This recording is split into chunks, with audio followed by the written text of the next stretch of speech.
Hello everyone, in this video we are going to discuss a problem from LeetCode. The problem is that we are given points on an XY plane, two-dimensional plane, and we want to find k closest points to the origin.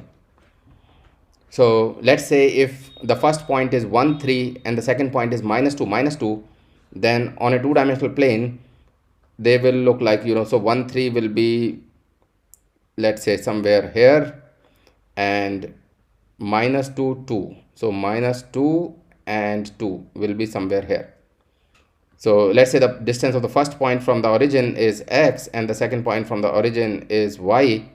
Then x will be equal to root of 1 square plus 3 square. So this formula is coming straight from mathematics, where the distance between 2 points is x2 minus x1 square plus y2 minus y1 square under the root. So this comes out to be under root of 10, and the distance of second point from origin, which is y, will be root of -2 square plus 2 square, which means root of 4 plus 4, which comes out to be 8, a root of 8, right? We know that root of 8 is less than root of 10, so y is less than x, which means that if we have to find only one point which is closest to the origin out of these 2 points, then our answer will be -2, 2. Let's say we are given these 3 points and k is equal to 2, which means that we want to find 2 points out of these 3 which are closest to the origin. So the distance of first point from the origin is root of 3 square plus 3 square, which comes out to be under root 18. The distance of second point from the origin will be root of 5 square plus 1 square, which comes out to be root of 26. The distance of third point from the origin will be root of -2 square plus 4 square, which comes out to be root of 20. The second point is the farthest point, so our answer is 3, 3 and -2, 4. The important thing which is given in this question is that we may return the answer in any order. So it means that the order of these is not important. So we can either return the first point, second point, or the second point, first point, irrespective. So in such a question, first of all, we clear our mind that, how are we going to receive the inputs? So either it is given as part of the interview, or we need to find it ourselves. So let's assume that we are given a class of point. So this class will have integer x and integer y. We are assuming that the point coordinates are given in terms of integers and not real numbers. So we are given an array of points, and let's say the first point is 3, 3. The second point is 5, -1, and the third point is -2, 4. So we are given these 3 points. So we are also given k is equal to 2. So this is the input. So we are given k is equal to 2, and we are given an array of points, and we want to find k elements out of these n elements which are closest to the origin. So essentially, what we do is that we convert this array, which is point array, into distance array. The first element of this array will be root 18, the second element of this array will be root 26, the third element of this array will be root 20. And then our problem reduces to find the k elements which are smallest out of these n elements. So this is another thing that we do for coding interviews. What we do is that we map the problem with something that we have already seen. So this is a pretty popular problem that, you are given an array and I want to find the k smallest elements or the k largest elements out of an array, right? So let's try to solve that problem, and then, this problem is very similar to that problem. Now our problem reduces to find k smallest elements in an array of numbers. This is our problem. Let's say the numbers given are 5, 0, 8, 3, 6, 2, 9, 1, 7. Let's say these are the numbers, and let's say k is equal to 4. So we want to find the 4 smallest elements out of all of these given elements. So our output will be 0, 1, 2, 3 in any order. So output can be 0, 3, 2, 1, or 3, 2, 1, 0, or 1, 2, 3, 0, or 0, 1, 2, 3, whatever order. But essentially these 4 elements will be part of it. So the most brute force solution for this problem is that you sort the array and return the first k elements in the array, right? So sort the array in ascending order and then return first k elements from this array. Sorting a random array takes on the order of n log n time. So sorting is going to take on the order of n log n time. So essentially we are taking n log n time.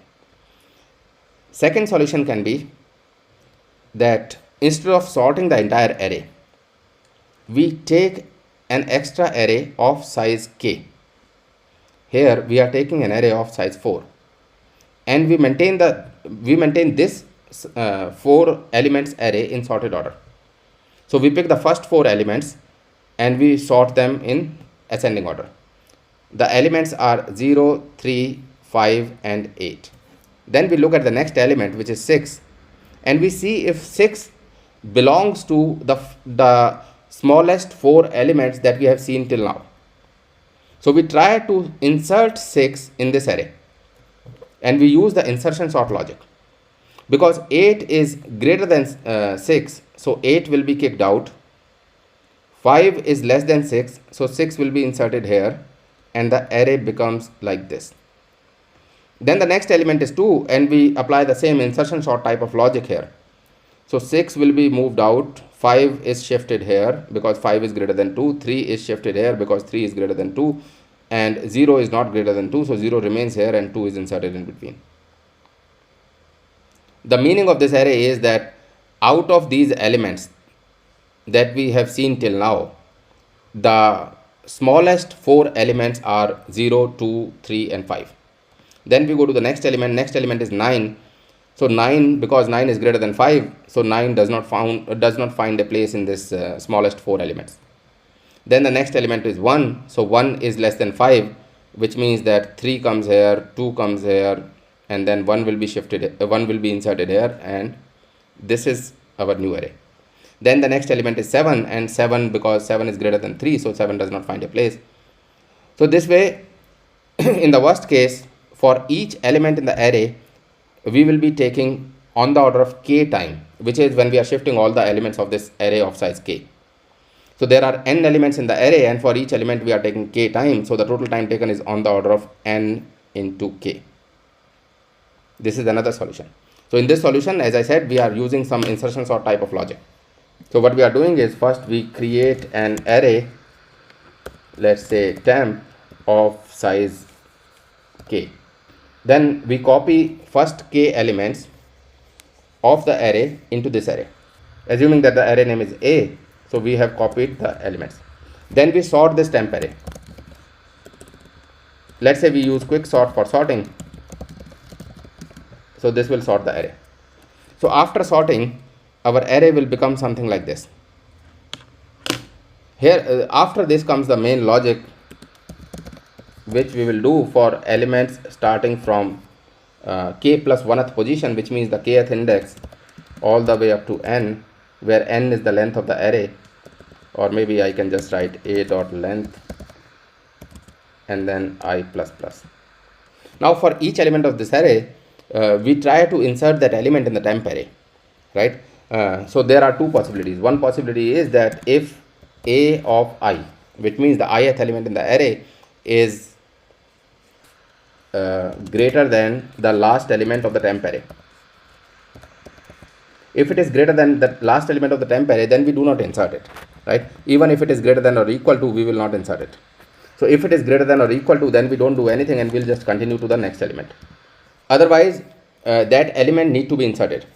So we will start checking from j is equal to k minus 2, and we will do it while j is greater than equal to 0 and element at j is greater than element at I. So element at j in the temp array, sorry about it, element at j in the temp array is greater than element at I in the original array. So as long as this is true, what we do is that we shift the element at j at position j plus 1. So which means that we are shifting the element one position rightward. So a of j plus 1 is equal to j, and then we do j minus minus. All right, when I have 8 here and 6 is the current element in the original array, then we will start from this point, and because 5 is less than 6, so we will not enter the while loop. After this, we will just be inserting at position j plus 1. So after the while loop, we will insert ai at position j plus 1 in the temp array. So temp of j plus 1 is equal to ai. This is the typical insertion sort logic, right? The inner loop may take on the order of k time in the worst case, and the outer loop is executing on the order of n time in the worst case. So that's why the total time taken in this case is on the order of nk. Here k can be on the order of n, so this becomes on the order of n square. It's not a good algorithm. So in such a situation, heap can come to rescue. So the third solution here is, what if we use a heap? So if we use a heap, we can use a max heap of size k. So we use a max heap of size k. So what we do is that we create a heap out of the first 4 elements. When we create a heap out of the first 4 elements, then 8 will be at the top because it's a max heap. 5 will be probably here, then 0 is here, and probably 3 is here, right? So heap will be something like this. Then we look at the next element. So the next element here is 6. We compare the next element with the element at root in the heap. Element at root is 8. 6 is less than 8. It means that 6 will find the place in this heap. So what we do is that we remove the element from the heap, which means that we will be removing the topmost element or the maximum element from the heap. So we remove an element from the heap. After removing an element, the heap will become like this, and then we insert the current element in the heap. So inserting the current element in the heap means that 6 will be inserted, and the heap will become probably something like this: 5, 0, and 3. All right. So then 2 comes. So for 2, we again do the same thing. We remove 6, right? So we remove 6. After removing 6, the heap will again be 5, 3, 0, and then we insert 2. So after inserting 2, the heap will be maybe 5, 3, 0, and 2. This will be the heap. Then next element is 9. Because 9 is greater than 5, so 9 is just discarded. 9 will not be there in the heap. So at the end, if we keep on doing it like this, then at the end, this heap will contain the k smallest elements from the array. So this is the third solution. And then we return the content of the heap. All right. In the worst case, at each element, we are performing 2 operations. First is that we are removing from the heap, or we are deleting an element from the heap, and second is that we are inserting one element in the heap. Now we know that removing an element from a heap takes on the order of log n time. In this case, it will take log k time because size of the heap is k, and inserting a new element also takes log k time. So it means that for each element of the array, we are taking log k plus log k, so log k time in total, right? So total time taken in this case is on the order of n into log k. This is our third solution, right? This is slightly better than the insertion sort logic, but even this can go up to on the order of n log n if k is on the order of n. Let's say, we want to find n by 2 smallest elements. So if you want to find n by 2 smallest elements, then this will be n log n, on the order of n log n, which is as good as the first solution with sort asymptotically. So asymptotically, this will be n log n, which is like as good as sorting the array and returning the first k elements from the array. All right. Now comes the fourth solution. So in the fourth solution, we will be using the partition logic. The idea behind this fourth solution is that, let's say I want to find the kth largest element in an array. So if you want to find the kth largest or the kth smallest element in an array, then we can use the partition logic to separate the elements. So we pick 5 as pivot. We move 5 to its right position. So we keep a low here, then we keep a high here, right? We keep on shifting low as long as element at low is less than pivot, and we keep on shifting high. We keep on decrementing high as long as element at high is greater than pivot. So this is a typical partition logic of quicksort. After partitioning the array around 5, so ultimately my array will be 2, 0, 1, 3, 5, 6, 9, 8, and 7. Now all the elements which are less than 5 are toward the left hand side of 5. All the elements which are greater than 5 are toward the right hand side of 5, and 5 is at its final position in the sorted array.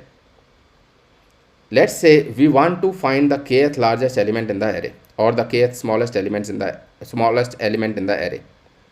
If we want to find the kth smallest element in the array, then that element will be the element that will come at position k minus 1 in the final sorted array. Let's say this is position k minus 1. So our main challenge here is to find the kth largest element. And once we find the kth largest element using the partition logic or the divide and conquer approach, then all the elements which are before this kth largest element will form the k smallest elements in the array, including that element, right? So if we find the kth largest element, then all the elements including this element and which are toward the left hand side of it will form the will form the set of k smallest elements in the array. So how much time will it take? Initially we have n elements and the partition logic will take n time. Then we will have n by 2 elements and the partition logic will take n by 2 time. So I understand that the array may not be divided in 2 equal partitions using the partition logic, but if you look at randomized quicksort, which is the version of the quicksort where we are picking the pivot randomly, then the worst case complexity of randomized quicksort is also n log n. It is not on the order of n square.